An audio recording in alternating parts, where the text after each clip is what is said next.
روس، چین اور پاکستان نے افغانستان میں داعش کے خاتمے کی کوششیں تیز کر دی ہیں۔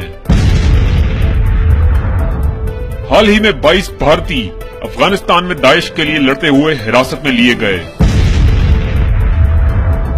اس گرفتاری کے بعد افغانستان میں داعش کی بھارتی حمایت منظر عام پر آئی۔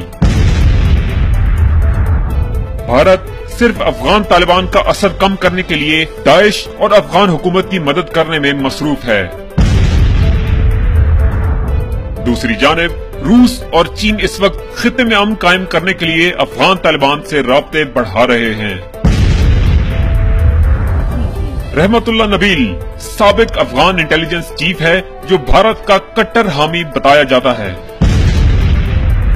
رحمت اللہ نبیل حال ہی میں ایران کے خلاف پھٹ پڑا جب ایران نے افغانستان سے داعش کے خاتمے کے اقدامات کی بات کی۔ روس، چین، ایران اور پاکستان کے حالیہ اتحاد کو اس وقت بھارت سے شدید مخالفت کا سامنا ہے، جبکہ بھارت کو اسی اتحاد کی جانب سے مخالفت خطے میں داعش کے ذریعے عدم استحکام پیدا کرنے کی وجہ سے سامنے آ رہی ہے۔